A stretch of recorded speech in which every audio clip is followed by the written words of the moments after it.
भाजप उमेदवार माधवी लतांवर गुन्हा दाखल झालाय।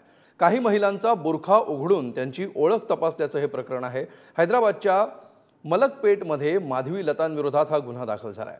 माधवी लता आणि असदुद्दीन ओवेसी यांच्यामध्ये हैदराबादमध्ये लढत होतीये।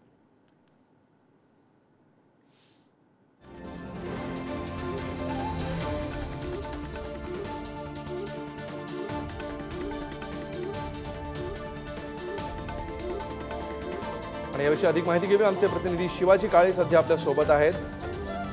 शिवाजी, अखेर माधवी लतांवर गुन्हा दाखल झालेला आहे, भाजपच्या त्या उमेदवार आहेत, काय अधिक अपडेट्स मिळतात याबाबत?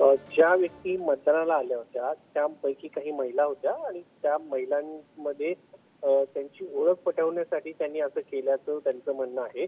मात्र ओळख पटत असताना अशा पद्धतीचे हे कृत्य गैरकायदेशीर आहे की कायदेशीर आहे या संदर्भात आता प्रश्न उपस्थित केला जात आहे। खरं तर त्यांचं म्हणणं आहे की मी उमेदवार आहे आणि मला असं पाहण्याचा अधिकार आहे। मात्र तसा विचार करता या सगळ्या प्रकरणामध्ये अधिकाऱ्यांची भूमिका महत्त्वाची असते आणि आज उमेदवारापेक्षा अधिकाऱ्यांनी या सगळ्या गोष्टी तपासायच्या असतात।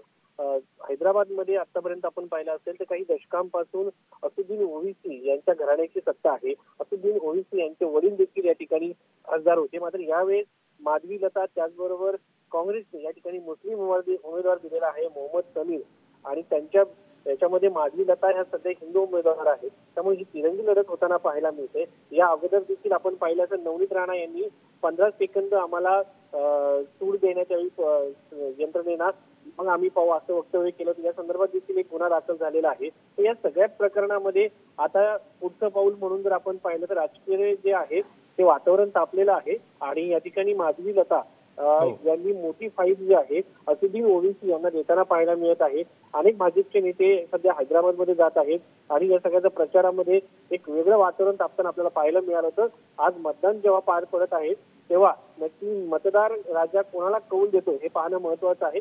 मात्र 2024 ची लोकसभा निवडणूक जर आपण पाहिली तर कुठेतरी असदुद्दीन ओवेसी यांना एक आव्हानात्मक ठरल्याचं पाहायला मिळत आहे। हैदराबादचा जर विचार आपण केला तर आतापर्यंत असदुद्दीन ओवेसी यांना 50% अधिक मतं मिळत आलेली आहेत। मात्र यावेळेस जर आपण पाहिलं तर मुस्लिम समोरचा उमेदवार देखील दिलेला आहे। लोकांना पर्याय म्हणून काँग्रेसने मुस्लिम उमेदवार दिल्याचं समजतंय।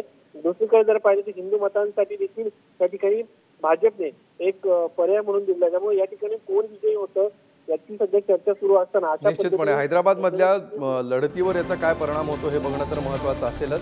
मात्र या क्षणाचे अपडेट्स, माधवी लता यांच्यावर गुन्हा दाखल झालेला आहे। खूप धन्यवाद या सविस्तर माहितीबद्दल।